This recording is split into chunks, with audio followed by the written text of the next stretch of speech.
Welcome back, fellow armchair generals. This is Gamer 1745 here with my continuing playthrough of Hearts of Iron 4 with Black Ice, and of course we're playing as Japan, so we're at relative peace here now. We're building up our forces for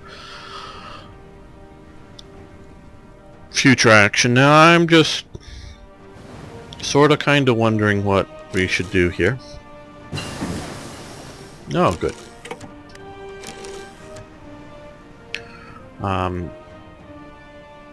Not that the Netherlands are any great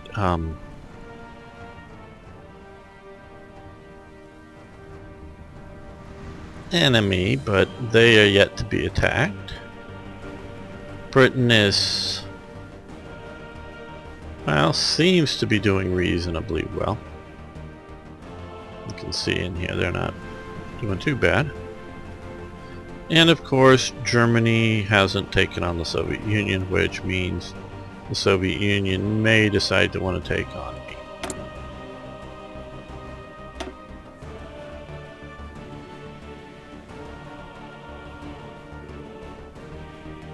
Okay, let's see.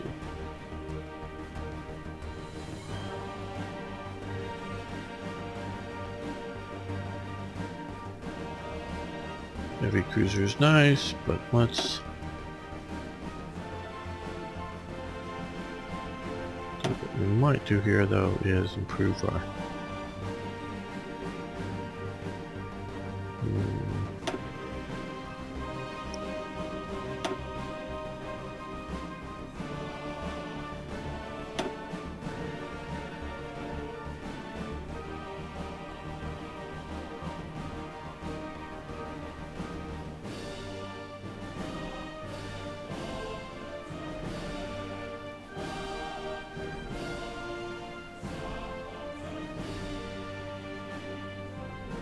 a lot of good things, a lot of good things.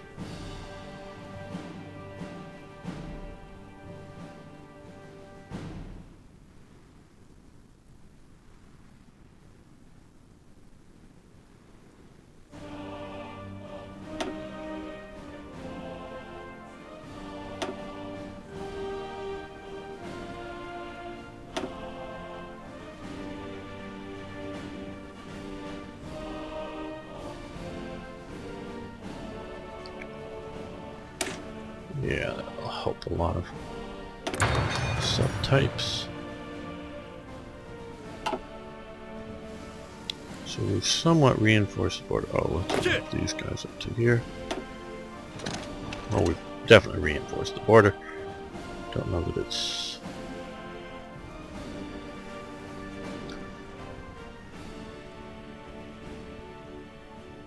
enough to keep the Soviets from wanting to invade. Yeah, maybe it's time to not necessarily go to war. Though I wonder if they call us as allies. Not just yet. Let's wait a little bit longer. Now, Soviet Union, they're not improving its relations with the Germans. So at least they're not trying to justify war goals against us.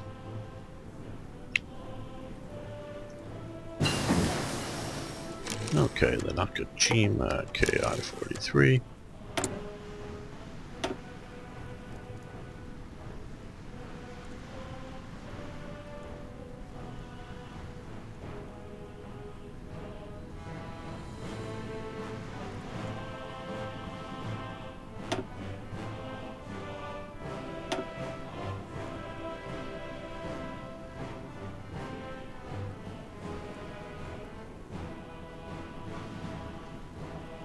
And a cruiser, that'll be alright.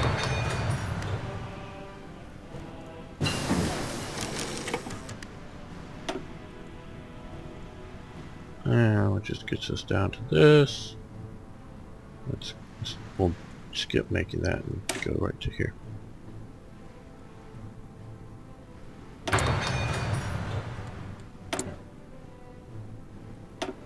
Now we're going to produce some more army, or ground factories I should say, because some of that's going to be producing there. But in Japan's case that very well may be army.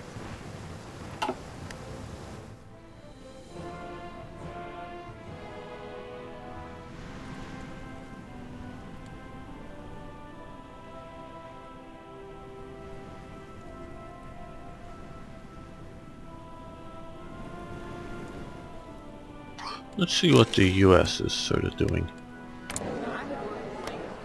Diplomatic Liberty ships. So they're, we can look at their chart here. Where are they at? Oh, they're down here. Okay, so they're making Liberty ships.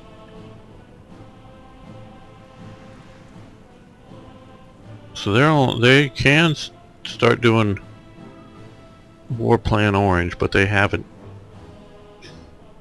even researched that one yet. They've effectively embargoed us, but not gone through here, and they have to move ships to Hawaii, and I don't know if the AI would do that.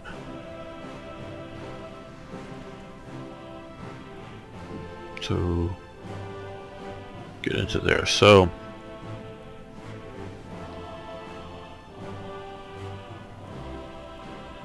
far we're relatively safe. Now, Axe99, a good forum friend of mine, started a thread talking about Japan and Hearts of Iron 4. And I got into some of the debate, and some of the debate got very hot between a couple other guys that I sort of consider somewhat friends on the forum. Well, both fairly good on Japan, but they took it sort of personal. My part, which, you know, yeah, I know a little bit about Japan and some of their technical stuff they were going on about zeros and other things in detail. I don't really contribute to those because they know them in much greater detail than I do. I was talking about that Japan lost the war on December 7th, 1941. That was the date they lost the war. Because, and you know, Yamamoto is famous for like 6 months to a year, whatever, they could run riot over the, I think that was the term or something, around the Pacific unopposed. Well, but then eventually the doom would come. One thing the Japanese, Yamamoto, who had for a while been studying in the U.S. and spent part of the time driving across the U.S., so he had a great, for a Japanese person, had a very great understanding of the Americans. Learned to play poker, used to do handstands, all kinds of stuff as a young man in America. So he was sort of quite popular, and he sort of, in a Japanese way, fit into America fairly well. So he had a good understanding of America. And he knew America, if it ever got roused, would defeat Japan. But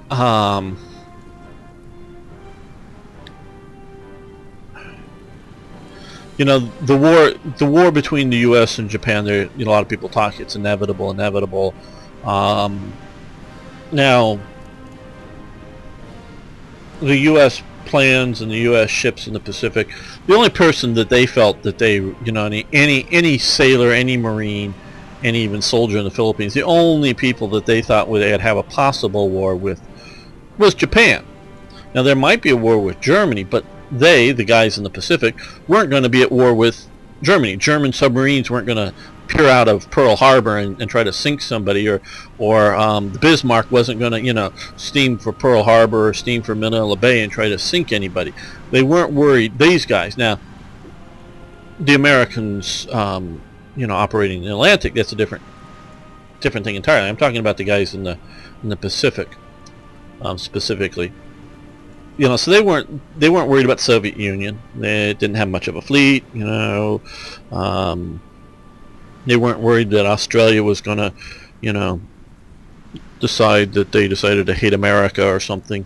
So there was really, you know, and obviously China still existed, though they had lost most of their coastline. They weren't going to rise a fleet to, you know, to attack. So the only possible enemy was Japan. Now, there's sort of two things going on simultaneously. One is looking back at history, from our perspective. Obviously, we can only sort of do that because that is our perspective. We know what happened. So we have to try. We can't 100% put that aside, but we have to sort of kind of try to put ourselves into the time period. The other thing is we have the perceptions of, shall we say, influential people, because it doesn't matter what a farmer in Japan thinks or a farmer somewhere in Kentucky thinks. We're talking about influential people here.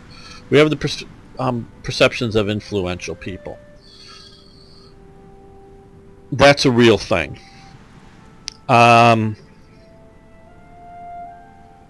FDR's family had been involved in the China trade. I don't know if they had been involved in the opium trade as part of the China trade, but the U.S. had long, not necessarily been, the China trade, you would get Indian opium to, to Hong Kong, but they had long been trading from the U.S. into China. The significant currency, particularly with traders, but along the coast were Mexican silver dollars because of because the Chinese didn't really want to trust too much paper money. Mexico had great mines pumping out huge amounts of silver dollars. So the Mexican dollar, or the Mexican silver peso, but I think it was called the silver dollar, was a common currency, at least along the coastal regions of China. Highly valued. So there was a lot of trade going on across the Pacific with the U.S., and that's sort of what I'm referring to with FDR. So FDR's family had this connection to China. He had a policy. His policy was mostly bluff, because he knew, and I totally believe, that well, you saw the Nanjing massacre, whatever you want to call it. As bad as Japan wants to behave, I don't believe he could get through, particularly the Senate, because they're the ones that actually declare, but the House also votes to support and fund the war and whatever. But the main thing is the Senate, that he could get the votes, even from his own party, to go to war with Japan over China.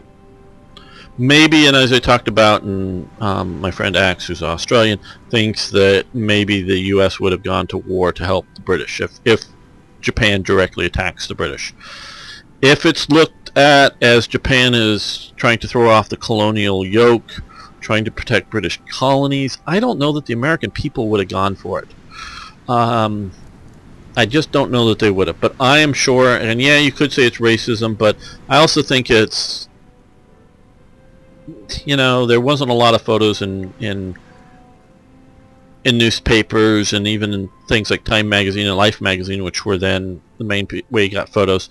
A few beheading photos wasn't going to get the Americans to want to die for strange lands, because quite honestly, people living, like in Oklahoma here, living in Kansas, living in Nebraska, if it happens outside of the United States, they don't care about it. It just, America gives more money, citizens gives more money in charities around the world than I think almost all of the nations combined. And so they care in that sort of sense. But, until the U.S. troops are sent somewhere for some reason, the Americans don't know the names of places. They just don't care who's the ruler of whatever, and if there's a revolution going on somewhere. To them, it just doesn't affect them. The sort of coastal elites in particularly, New York, Washington, in sort of the modern day in California, they're all up in arms about the world. But these people here, they just don't care, because they're isolated from it, in the sense that, who's ruling Europe? What does it matter? Nobody in Europe is going to fly over and bomb Kansas. It just isn't going to happen. German panzers just aren't going to, and this is their perspective, whether it's reality or not. German panzers aren't going to drive into Kansas. In a modern day sense, who controls Ukraine, Crimea? They may sort of think that the Russians are being nasty about things. I hear the occupation of Crimea isn't going so well for the Russians, at least not as well as they had planned. From some articles, some of the Tartars and other people aren't really happy about it. And I understand the average Crimean citizen, which a lot of them are ethnic Russians, were all promised that things were going to be wonderfully great economically, good paying jobs and other things that haven't materialized. Now, whether they're more happy to be Russian than to be Ukrainian, I don't know, but the good economic status that they had been promised has not materialized. So they're not happy. Not that they're ready to revolt or anything, but so they may not like Putin for doing some of this stuff, and until a U.S. pilot shot down somewhere here, America doesn't care. Really, these people in America, they don't care because it's not going to hurt them. They don't want to go out and die for who's controlling what parts of Europe, balance of power. Now, of course, if you're Dutch or you're Belgian, you've been overrun a few times. You start caring what goes on in Poland, because the tanks may show up in your country, but they ain't gonna show up in Kansas. The only thing that's ever going to happen in Kansas is if somebody starts to send nuclear missiles or intercontinental bombers with nukes on them. Otherwise, the whole world can go up in flames, and their view is, and they may, emotionally sort of care, but it ain't going to happen in Kansas. And so that's sort of the American attitude about things going on in the world. It's not a bad attitude. It's just them, and the world doesn't, because we've created this huge empire here, and I'm using that term because it is 50 nations, if you will, because people often, and including Americans often, sort of use the term state as if it meant province, like up in Canada. No, these are 50 states in that sense that have unified together. And, Russia can come in here, can come across the polar regions, but otherwise nobody else is going to be attacking Alaska. And, took the Japanese to attack Hawaii, and it wasn't a state at the time, but it's sort of isolated and pretty darn safe. So Americans don't really care that much about what's going on now in that sense. So Americans in World War I was just a very small fraction of the population, just a very small industrial effort put to it, and that small industrial effort overwhelmed the Germans. Obviously, the British and the French had already long been putting industrialized effort into World War I and such, but the Americans just overwhelmingly tipped the balance. But quite honestly, America hardly noticed. And I mean that in the sense, everyone knew that World War I was going on. You can watch a very good movie starring Gary Cooper, dealing with Sergeant York, called Sergeant York. The guy who single-handedly captures a couple hundred German soldiers. I know somebody claimed that it didn't happen. It was fiction. Nope, it happened. Trust me. Lots of evidence for it. They knew that the war happened, but in the sense I'm saying is for World War I, hardly anybody in America had anybody that had anybody in their family or knew anybody that served in the war. Maybe knew somebody after it served in the war, but not necessarily knew them well. There weren't a bunch of family members with dead or wounded coming back. Compared to the amount of everybody in France, just about had, at least on an extended basis, had family members died in the war or came home, severely wounded. Similarly for Britain, similarly for Germany, similarly for Italy. They all had the effects of the war. Americans hardly noticed it, quite honestly.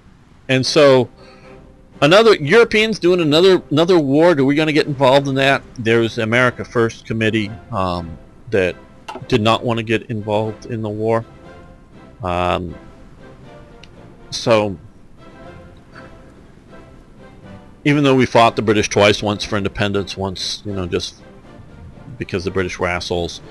That's basically why we fought the War of 1812. They were assholes. We decided to fight them because they were being naughty to our shipping. And they were being assholes about it. So we fought a war with them twice, but we still are very emotionally attached to Britain. Culturally, we are still coming out of Great Britain and Ireland. Though, of course, a lot of the Irish Americans don't like the British. But even though they don't like the British, they don't identify with Germans or with French or whatever. They still sort of, in a way, sort of oddly, Britain, London is still sort of a cultural center. So you bomb London enough, which was happening, you start to get Americans emotionally tied to it and wanted to do something. That's where something like Lend-Lease comes in. They want to do something. They want to help out. But I think eventually FDR was going to get the U.S. involved in World War II to fight the Germans. But saying that, I don't know how effective, how much America was going to mobilize to do it. Do you send over 20 divisions and all the supporting elements to do that, or do you send more? Just how much do you mobilize America to do it? That could happen. If Japan does not become an ally of Germany, if Japan just stays local, I don't think America's ever going to fight over China. I'm sorry.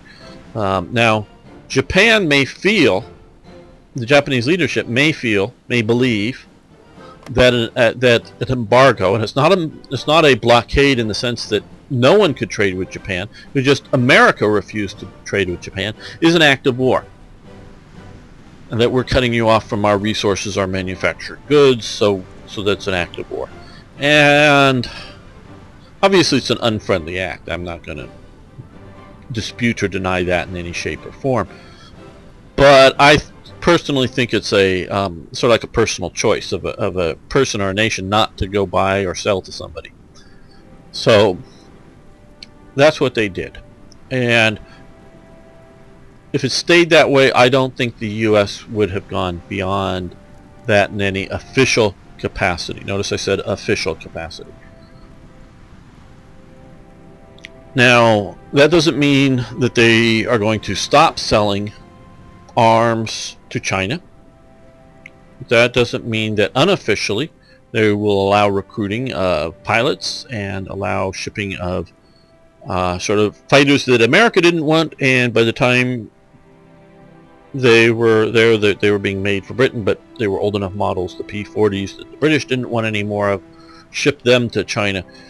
So FDR was pursuing his pro-Chinese policies, anti-Japanese policies, but on an unofficial basis, very much without congressional approval, to the best of my understanding. So that's definitely a situation here. Now, the American Volunteer Group, the AVG, and all those supplies is very small compared to the amount of pilots, aircraft, and other supplies sent by the Soviet Union to China just sort of prior to it. They just because this is 41 rolling around, and obviously Germany is starting to invade them, but even before that,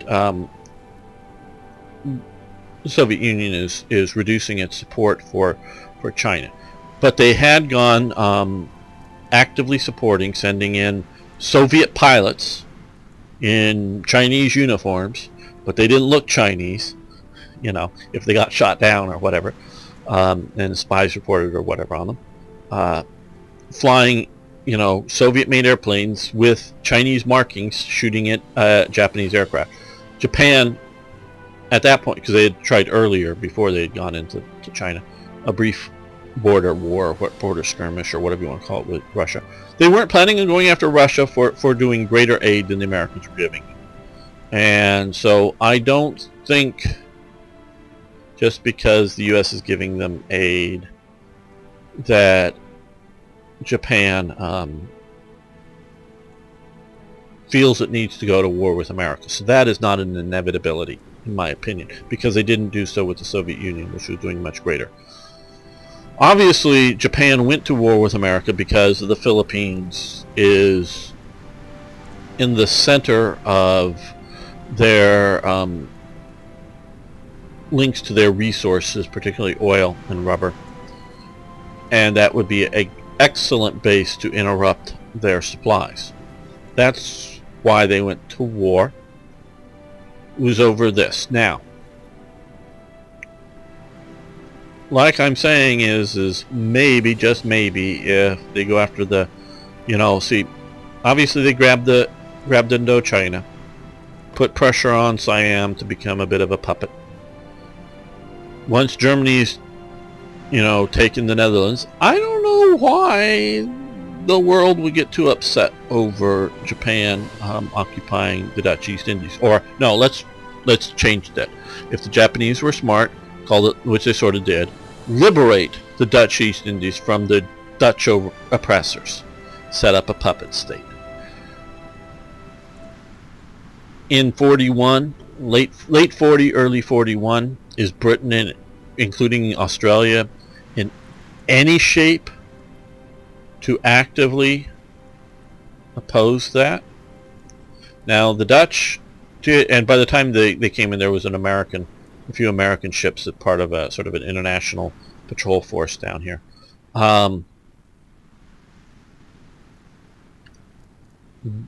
If they didn't move on the British colonies, and if the Japanese clearly said, now the Brits may decide to come in anyways, but the Japanese played it right. And I know I'm going for a while on this, but I think this is important. The Japanese played it right propagandistically. I don't think the Americans would necessarily join the war. They might. Now,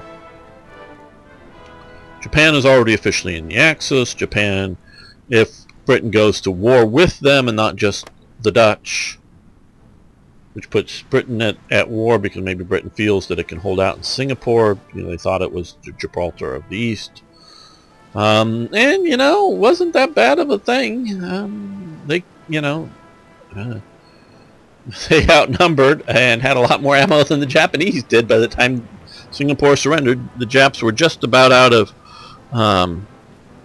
ammo, and the Singapore garrison outnumbered them. Had the Singapore garrison gone offensive, the Japanese were still very high morale and would fight very hard, but it gets to the point of, in a modern sense, an impossibility, because bayonet charges just aren't going to cut it if you've got machine guns that can mow them down. And if you've got your rifles and your machine guns, it's another matter. But if you're just about out of ammo, and had the British been aggressive by that point and counterattack, the road comes down this side, and each of their blocking positions kept getting outflanked and captured or chewed up or whatever. So it was basically in a rout down here. But had the British garrison pushed back out, they could have saved the situation, at least temporarily. The Japanese might then have been able to bring in more and more divisions and overrun it. That's a different matter. But at the point of impact at the time, the Singapore garrison wasn't that bad. The part of the problem was the main water treatment supply for Singapore was either on the mainland or too exposed to Japanese attack. So the Japanese either had captured it or easily could have captured it, which would have, from water support, starved, because it's worse than lack of food, starved out the garrison way too fast. That was part of their calculation, that they couldn't hold, and all the major naval gun emplacements weren't, the type that could swing inshore. They were all covering the seaward approaches. So, Britain thought their fleet here could hold the coast and thought they could do it, but they didn't. So you know, I'm really despondent, or no, that's not the right term. I'm really downplaying the likelihood of the U.S. getting involved with, you know, Japan over Asia. Now, like I said, I think eventually, and I don't know when eventually was going to happen, but the U.S. is going to come in on Britain's side. Because Britain had shown that they could hold out, America, when after the fall of France, and in sort of the immediate aftermath, they thought either Britain was going to be invaded and lost, or Britain was going to give in, and no way did America want to join a lost war. But once Britain showed that they're going to hold out, once Britain, you know, fighting successfully in the desert, started to look good, then with the Germans going into the Soviet Union, and, you know, basically, if the Soviets held out, Moscow didn't fall, I could see the U.S. coming in on the Ally side at that point, and which, if they had gone after, you know, Malaya and Indonesia here, would mean fighting Japan. Now, I've spent a long time getting to this point. As I stated, there's one thing. It's one thing to send money and equipment and a few volunteers to support China. It's another thing to fight Japan. You know, actually send U.S. troops to fight Japan. Okay. Now, you can look at some of these island battles, which Saipan, which, you know, has famous names, Iwo Jima, and the very high casualty rates of the Japanese fighting desperately with very high American casualty rates, very high costs, all of that. At some point, because we can see examples in, you know, Vietnam and other cases in which America gets tired of fighting high casualties for little gain. I could see the idea that America coming in, going to war with Japan, and I could see, and I don't know whether Japanese mindset could tolerate it, but I could see the idea that sink enough of the Japanese fleet, get into a good enough position that there would be a negotiated peace, not the unconditional surrender. And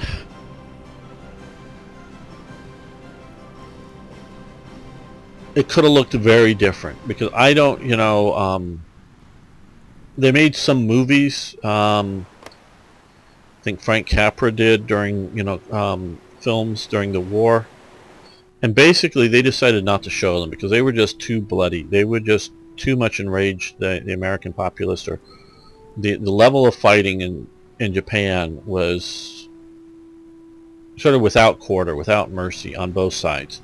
The Americans, because of the suicide tactics that the Japanese would use, individual suicide tactics that they would use, that they got to the point that they just weren't taking prisoners. Yes, you see some prisoners taken, but they're a minor handful, and it just got to the point that, you know, hey, there's Japanese inside there. Let's, you know, in the bunker, let's just shove the nozzle of the flamethrower in and just cook them out. You know, just burn them alive, and just keep doing that without giving them a chance to surrender, because they just weren't.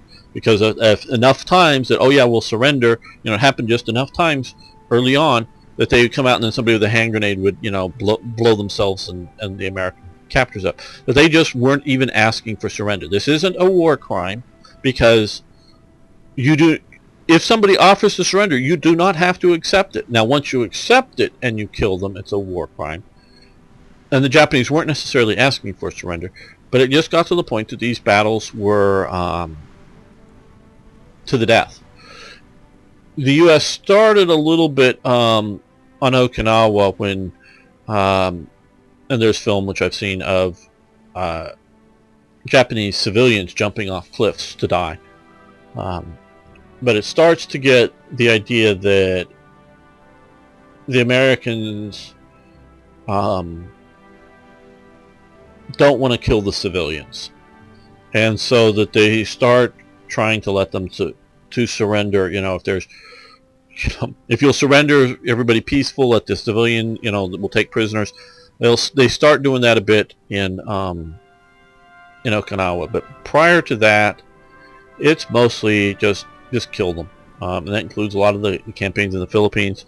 Though there are several organized surrenders that the Japanese commander orders his troops to surrender, and the troops obey the commander's orders. And so I'm talking in generalities, not specific here, but on a lot of these island fights, they're to the death.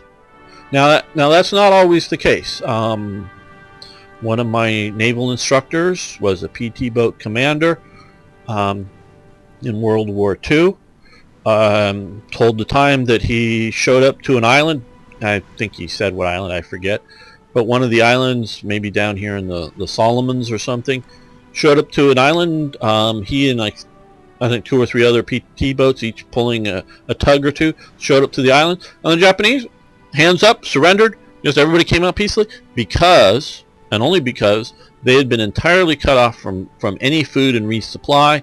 And I don't know if some of the stuff was arranged beforehand, but they knew the Japanese were literally starving to death, and they showed up, and somebody, whether they contacted them on the radio before or not, I don't know. I didn't get that quite detail, but they showed up, and the entire island garrison. Now this is part of the island hopping, meaning you're skipping some islands.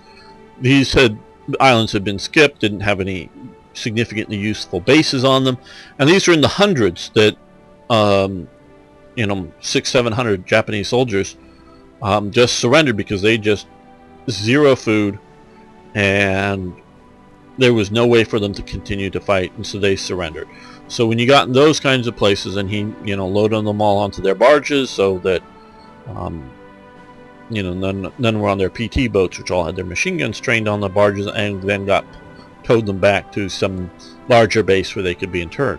So there were definitely situations like that going on, but once you went into battle with them, it just was a bloody sort of no surrender kind of battle.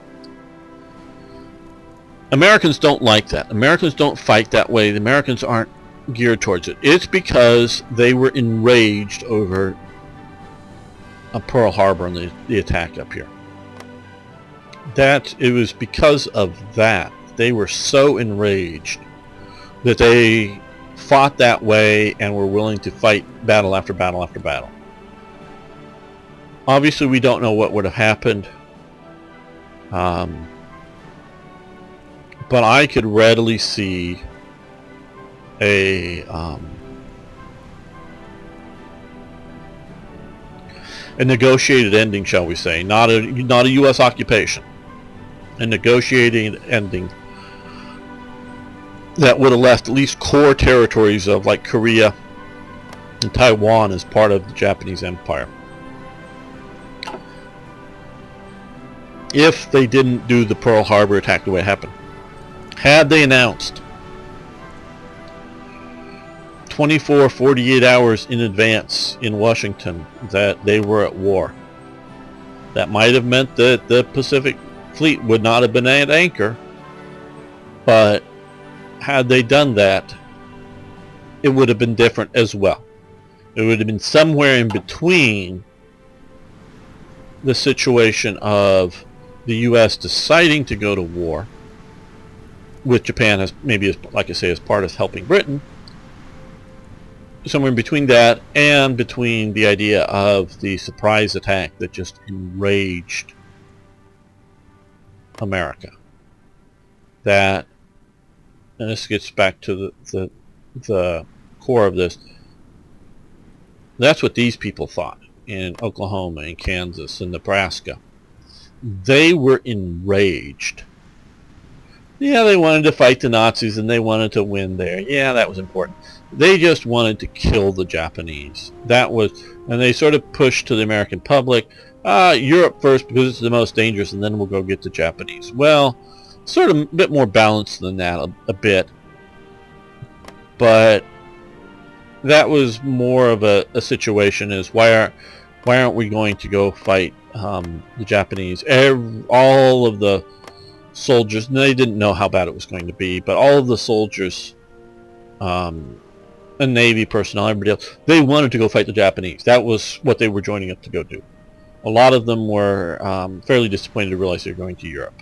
Now they got it lucky going to Europe, even though that was a hard fight, but it was everybody wanted to go fight the Japanese. That was the big enemy they wanted to fight. They were just enraged against the Japanese. So, and this is what I'm looking at now. It's a bit of a long talk, but I think it was that's sort of my view of how this went down. Yep, saving first of the month.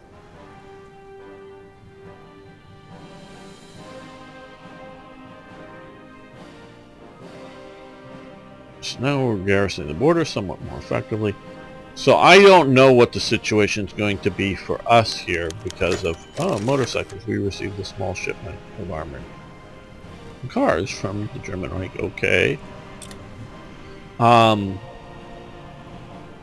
Because of course we have the problem of the AI. We'll see how that goes. Okay, so we've got the torpedoes, obviously.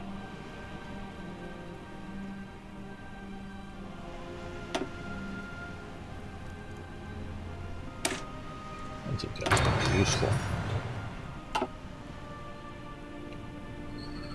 And so I'm thinking that if we can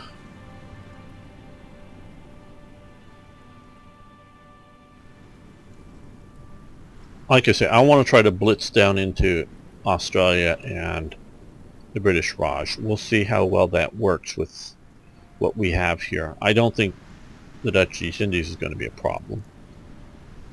Partially because a lot of the various national focuses that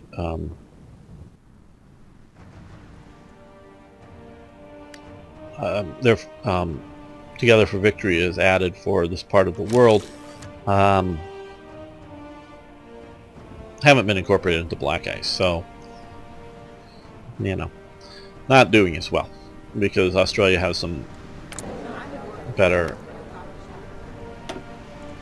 Because I went and looked through this stuff. I mean, they got some really good stuff in here, but they advanced weapons. Okay, pause.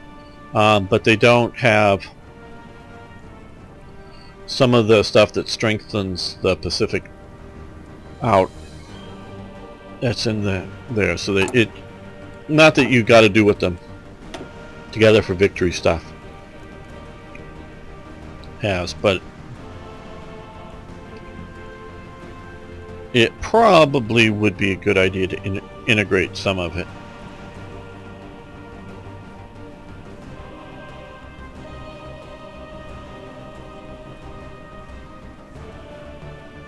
Not doing it.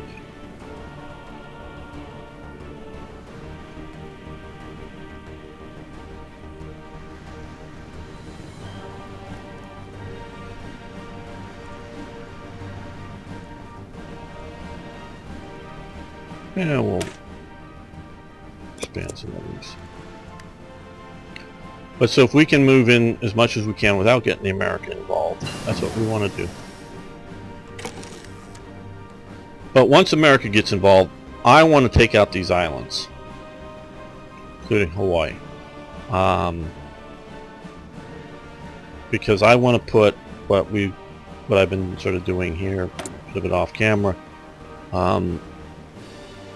naval bombers and flying boats with radar, and the sort of the mechanics that we can do is if we can keep sea supremacy, they won't be able to invade. And so I want to build a buffer of islands around here, and you can look at some of the ranges of the ships that they start getting a little too far. So I want to sort of make this to some degree the battlefront for the US, and if we can do that, we can hold out. So that's sort of what I'm looking at. Okay, now that we have those super weapons, let's see here.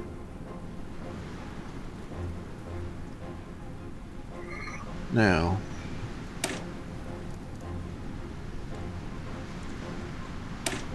no, can't get both up at the same time.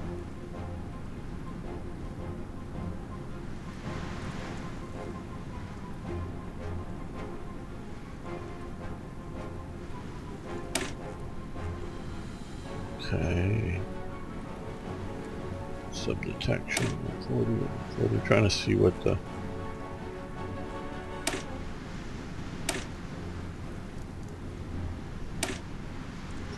This has much better surface detection.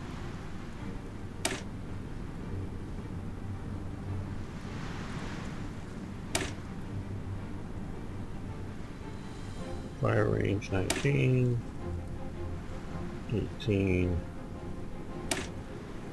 30, 61. So these are ship killer submarine, it looks like, or ship killer torpedoes.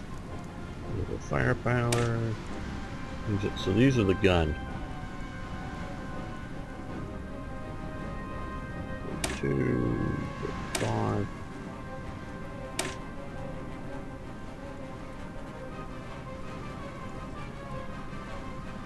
Yeah, we'll go with those. We'll research those now.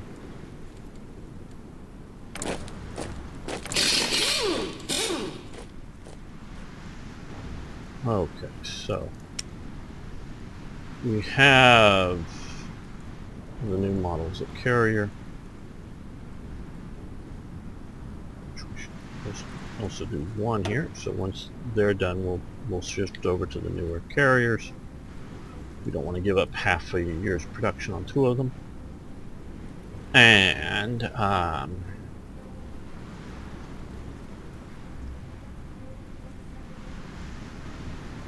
we have a better anti-aircraft, light carrier, or carriers, and then the light carrier. So let's just complete that one.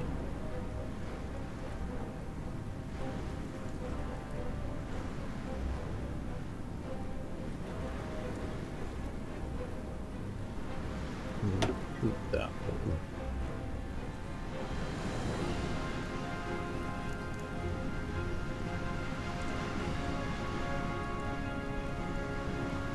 And this is almost complete, so we'll convert over to that once we get fresh slots open. But we'll finish those productions now. Let's close that. I just want to make sure I'm clicking on the right thing.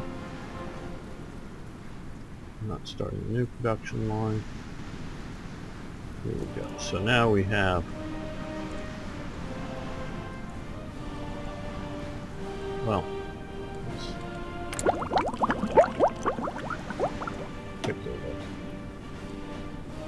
aircraft models, so we're almost to here, but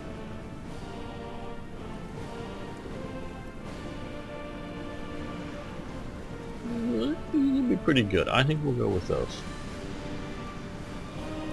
So once we have them, let's here. But obviously every time we do this we will lose efficiency here.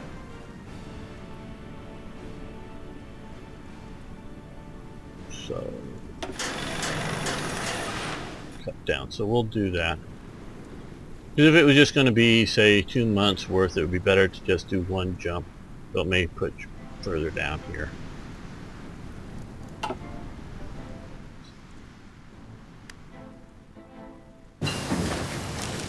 Okay, so far.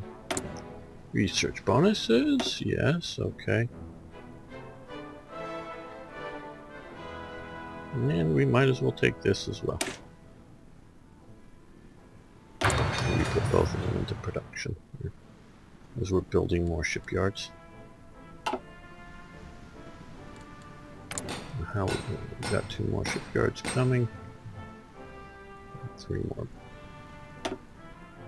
I'm still wanting to pull up my army a little bit.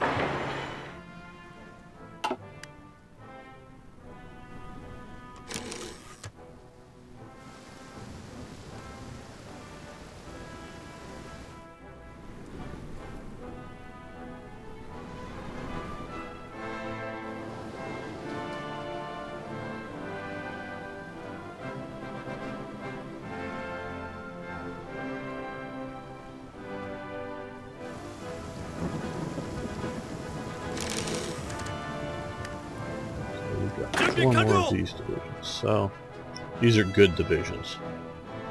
Okay, these guys. Let's set these guys over. These are the occupation divisions. And let's just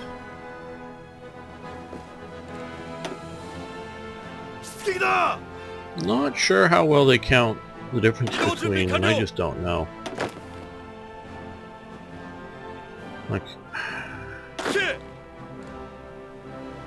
it's a complicated game, so there's things I don't know. I'll admit to that readily. Okay, so not sure whether they're counting divisions or battalion numbers. I think it's battalion numbers, but I'm just not sure. Obviously, if it's divisions, these sort of near hollow divisions, just 2 or 3 battalions or whatever, are a bit of a bluff, but work well. Okay, we got all of the holes now. This one can be filled, I think.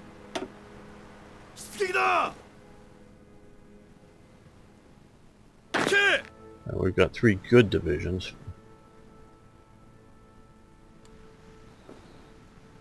Let's send them over here.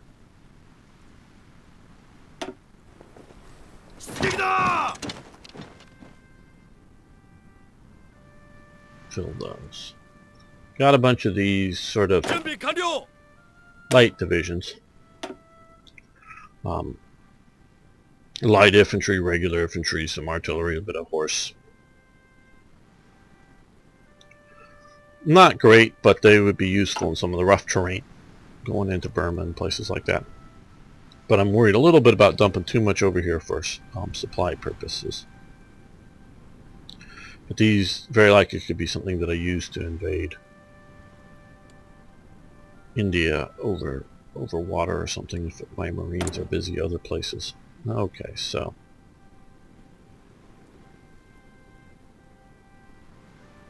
let's see, what are we lacking?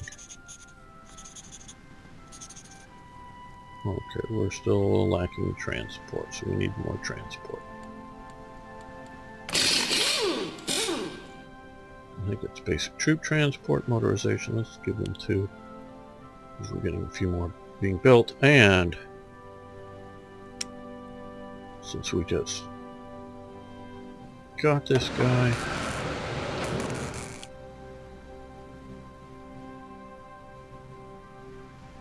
we'll start him in production.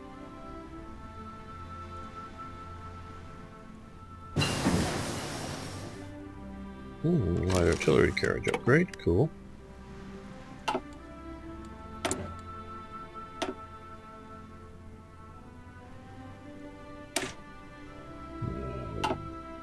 Might be nice, but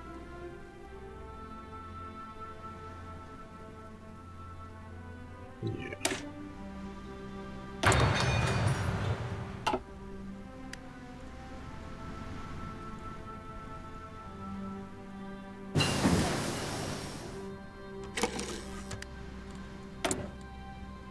Large fighter factories.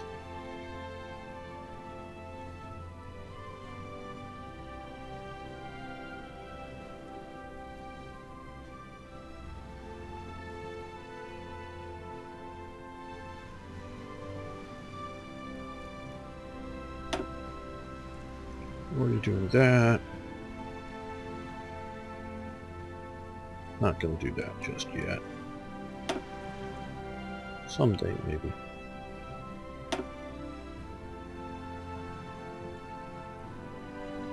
I'm even reluctant to how good that's going to be for us. I know our armor sucks, but thinking maybe some of these might be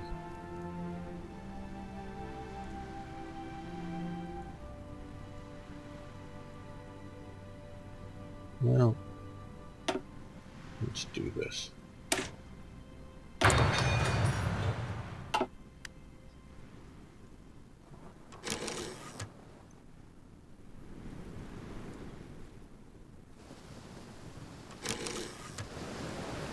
move these guys.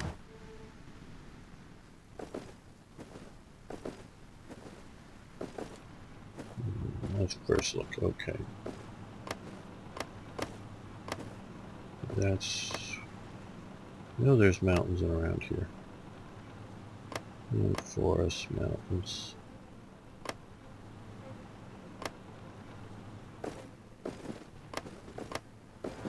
Okay, these guys... Hit it! Okay. They're really weak. And we've been earning up some points. So what we're going to do is...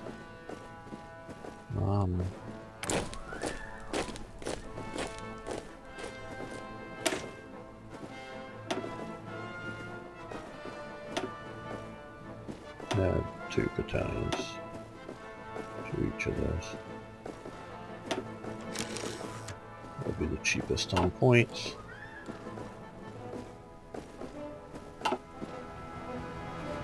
Shit! Let's send these guys all the way from... Sida! Be ready to break out and attack. You know, just... There's a lot of rivers. So, we don't have engineering. Engineers, which will, forest movement and jungle movement, it will help, but river movement and defense mostly, I guess, but it will very much help, so we're going to go with engineers as well.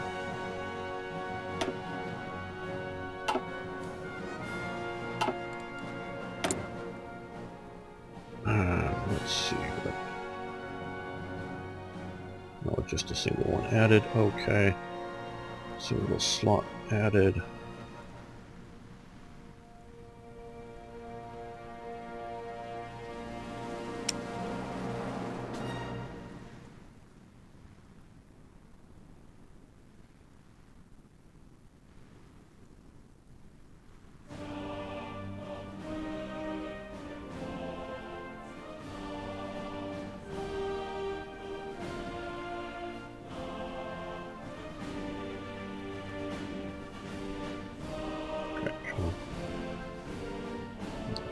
We'll go with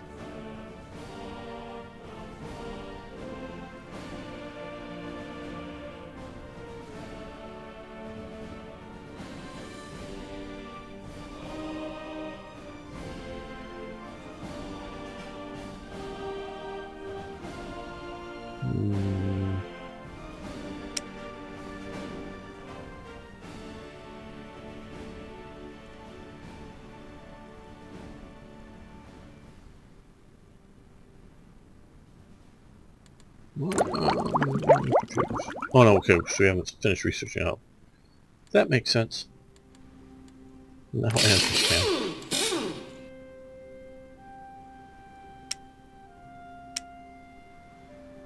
So I was looking to see which we're going to put that model in. New model in production. Yes.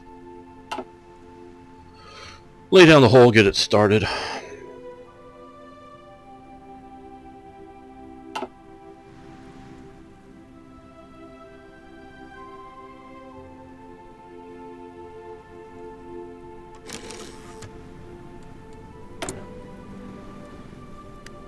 Okay, let's...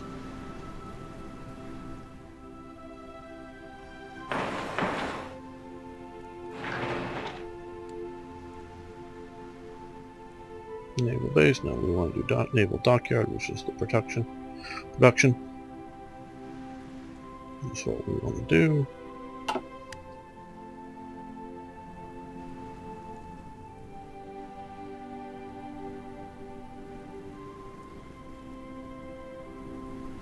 How is the war in Europe going? They've gone to peace over? Oh no, there's still battle going on. Okay. Yugoslavia. They haven't even gotten these guys into the the axis yet.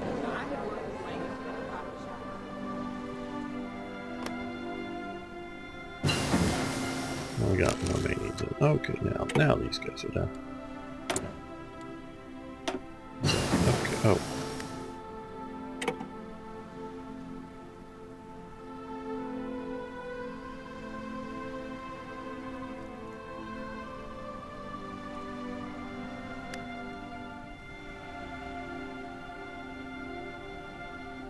Now let's just wait here.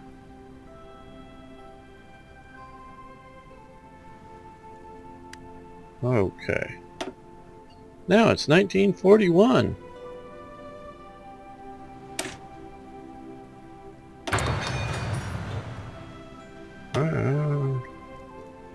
We're also here going over. Okay.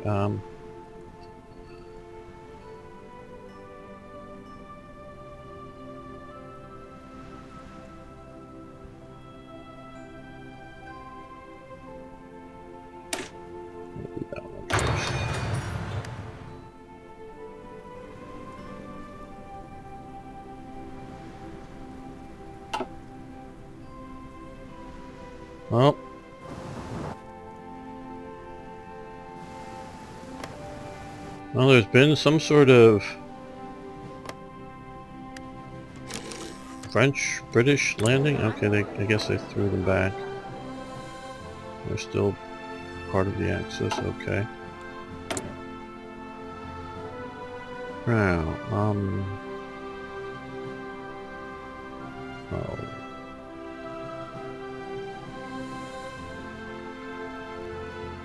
Did I screw this up?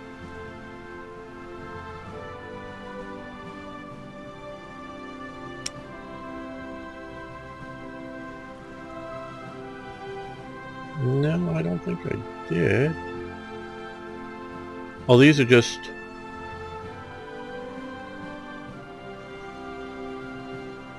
Maybe I did. Yeah, well... Yeah.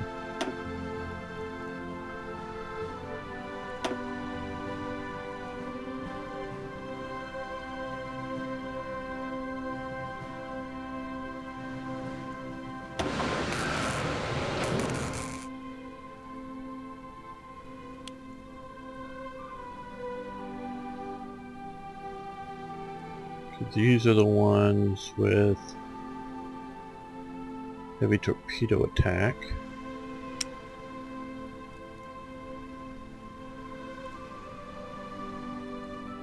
Kumo class. DDs.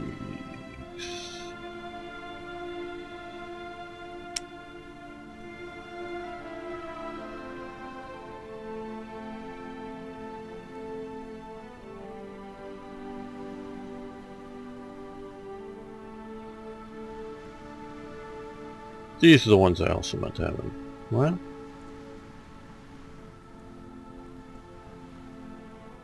oh, I gotta go look at that.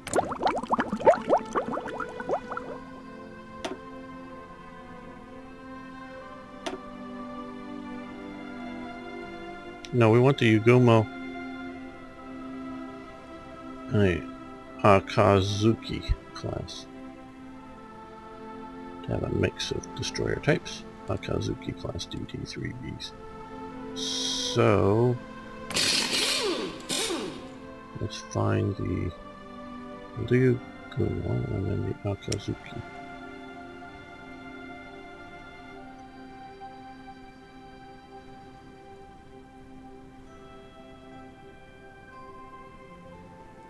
There we are.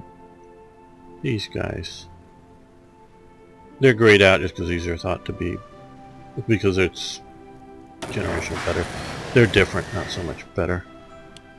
Okay, now, as soon as these guys are done, we'll be switching over to them.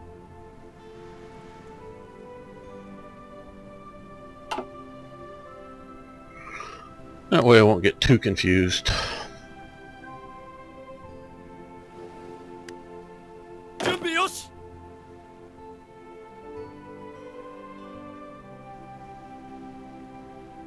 Okay.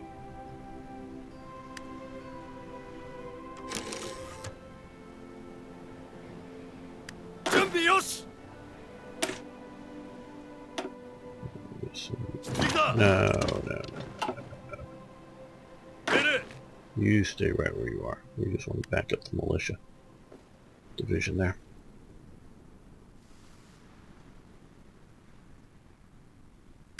Now we've also built...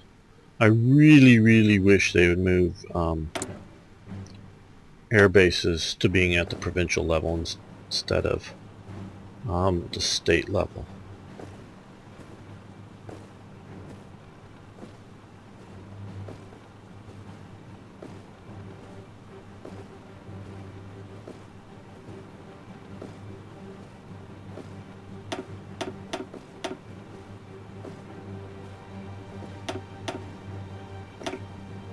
Like they do for bunkers and other things. Like bombers.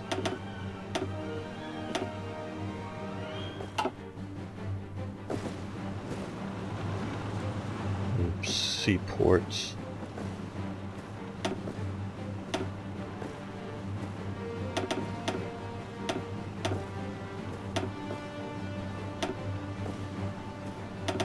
Medium bombers. We'll go down here for enemy fighters. There we go.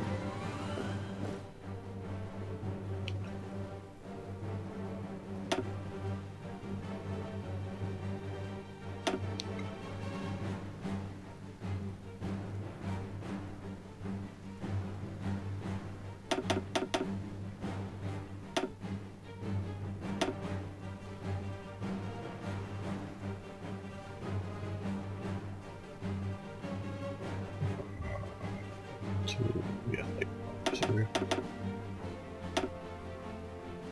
And I also built an air base down here somewhere. Way up here. See, want it down further south to go after Indonesia. Just 40 and oh no, cancel. Trash this whole thing. Yes, okay. Don't want just 40. And another 40. So this way you can both can be operating at two different battles at the same time. And so but for air cover that doesn't matter as much. There we go.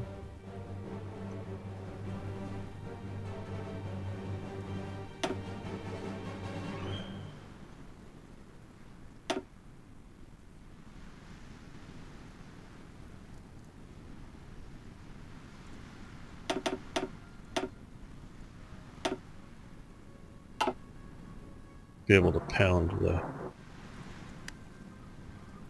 the British down there.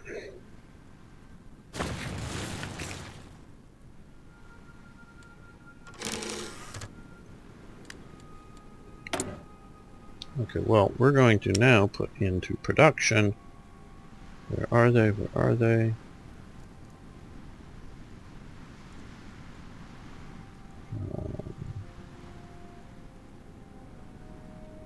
Anti-tank guns.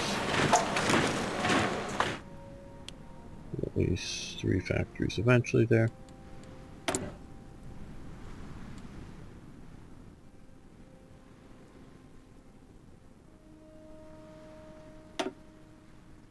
Artillery factory, which will help generally with artillery production.